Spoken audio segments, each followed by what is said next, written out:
Bismillahirrahmanirrahim. Assalamualaikum warahmatullahi wabarakatuh. Perkenalkan, nama saya Andi Farijal Rahman dengan NIM 24OSP017. Di sini saya akan menjelaskan tentang pembangkit listrik tenaga bayu.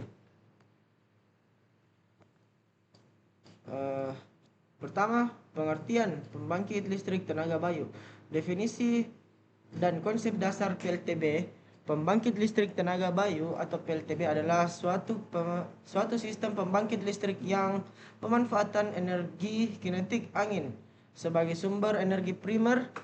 Mekanis kerjanya dilakukan dengan menangkap aliran angin menggunakan rotor turbin, kemudian mengonversi energi kinetik tersebut menjadi energi mekanik rotasi. Selanjutnya, energi mekanik ini digunakan untuk memutar generator listrik sehingga menghasilkan energi listrik pada keluaran. Selanjutnya, prinsip kerja PLTB. Bagaimana PLTB beroperasi langkah demi langkah. Pertama, putaran turbin. Angin yang kencang akan memutar bila turbin menangkap energi kinetik untuk diubah menjadi energi mekanik. Proses ini merupakan langkah awal penting dalam menghasilkan listrik dari pembangkit listrik tenaga bayu. Hubungan sistem setelah putaran. Poros turbin terhubung dengan gearbox yang mengubah kecepatan putaran. Gearbox ini menghubungkan turbin dengan generator, meningkatkan efisiensi energi yang dihasilkan dari gerakan angin. Produksi listrik. Generator berputar karena energi mekanik yang dihasilkan mengubahnya menjadi energi listrik. Listrik ini kemudian bisa disalurkan ke jaringan atau disimpan untuk pemakaian di masa depan, mendukung kebutuhan energi berkelanjutan. Komponen utama PLTB, turbin angin atau rotor dan blade. Turbin angin merupakan bagian utama yang menangkap energi kinetik angin. Blade atau baling-baling dirancang secara aerodinamis untuk menghasilkan gaya angkat atau lift ketika terkena angin. Rotor adalah bagian yang menghubungkan blade dan mengubah energi angin menjadi energi mekanis berupa putaran. Jumlah blade biasanya 3 untuk menjaga keseimbangan dan efisiensi. Selanjutnya, nacelle atau gearbox,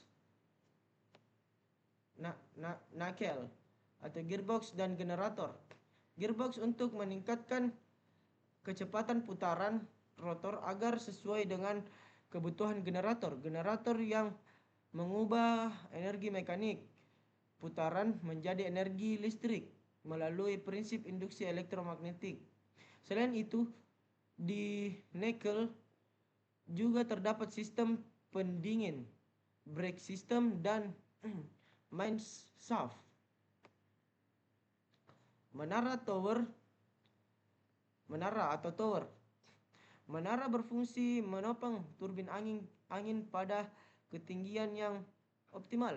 Semakin tinggi tower, semakin besar potensi angin yang dapat dimanfaatkan karena kecepatan angin bertambah di elevasi yang lebih tinggi. Tower biasanya terbuat dari baja tubular yang dirancang untuk menahan beban angin dan putaran rotor. Pondasi dan jaringan distribusi. Pondasi dibuat sangat kuat untuk menahan beban dinamis turbin serta gaya angin. Pondasi dapat berubah concrete slab, monopile untuk offshore atau tipe lain sesuai kondisi tanah. Adapun jaringan distribusi mencangkup kabel bawah tanah, panel distribusi, dan transformator untuk menyalurkan listrik ke turbin, ke jaringan listrik utama atau PLN, atau ke sistem penyimpanan energi. Sistem kontrol dan inverter. Sistem kontrol mengatur operasi turbin agar bekerja aman dan efisien, meliputi pitch control untuk mengatur sudut blade sesuai kecepatan angin, yaw control untuk mengarahkan rotor agar selalu berhadapan angin. 3. Monitoring kondisi turbin atau vibrasi, suhu, kecepatan angin. Inverter dan power converter berfungsi mengatur tegangan dan frekuensi listrik agar sesuai standar jaringan grid sebelum disalurkan. Jenis-jenis PLTB. 3 jenis pembangkit listrik tenaga bayu secara umum. Onshore, yaitu pembangkit listrik tenaga bayu onshore berlokasi di daratan dan pemanfaatan angin di area terbuka untuk menghasilkan energi. Offshore, pembangkit listrik tenaga bayu offshore dibangun di lautan.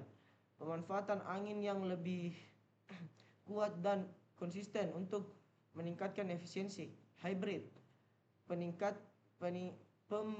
pembangkit listrik tenaga bayu hybrid mengombinasi sumber angin terbarukan, energi terbarukan lainnya seperti solar dan diesel untuk meningkatkan keandalan pasokan energi.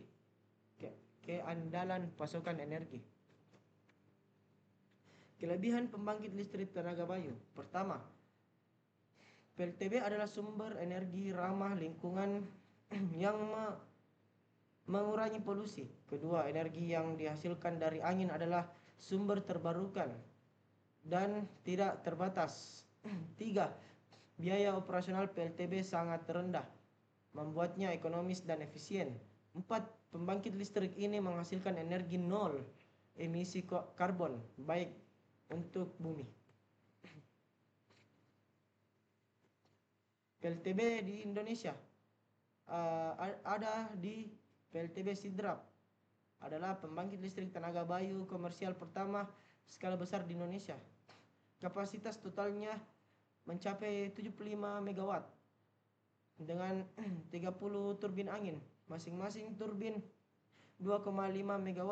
PLTB ini mulai beroperasi secara komersial sekitar 2018. Ada juga PLTB Tolo, biasanya disebut sebagai PLTB Jeneponto, dibangun di Kabupaten Jeneponto, kapasitas sekitar 72 MW. Ada yang menyebut 60 MW saat rencana awal, tergantung laporan. PLTB ini menjadi salah satu PLTB penting setelah Sidrap sebagai bagian dari usaha mendiversifikasi sumber energi di Sulawesi Selatan. Target dan kebijakan energi terbarukan pemerintah RI melalui pemerintah Kementerian Energi dan Sumber Daya Mineral atau ESDM menargetkan menambah kapasitas terpasang PLTB hingga 5 gigawatt atau GW pada tahun 2030. Upaya ini bagian dari dorongan ke arah energi baru dan terbarukan atau EBT sebagai bagian dari komitmen nasional menurunkan emisi dan mengurangi ketergantungan pada bahan bakar fosil. Meskipun potensi angin di Indonesia tergolong besar, diperkirakan mencapai puluhan gigawatt jika dimanfaatkan optimal. Hingga kini kapasitas PLTB terpasang masih kecil dibanding potensi. Nah, kesimpulan, PLTB atau pembangkit listrik tenaga bayu merupakan salah satu solusi energi bersih dan terbarukan yang mampu mendukung transisi menuju sistem kelistrikan yang lebih ramah lingkungan. Energi angin yang melimpah di beberapa wilayah Indonesia dapat dimanfaatkan untuk menghasilkan listrik tanpa emisi dan dengan dampak lingkungan yang minimal. Namun, pemanfaatan PLTB di Indonesia masih memerlukan pengembangan infrastruktur, pemetaan lokasi berpotensi angin, serta kebijakan pemerintah yang kuat dan konsisten.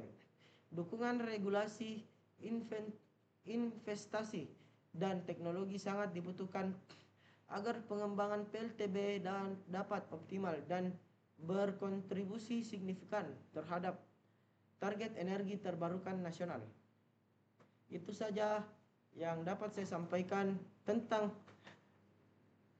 pembangkit listrik tenaga bio atau angin. Cukup sekian. Assalamualaikum warahmatullahi wabarakatuh.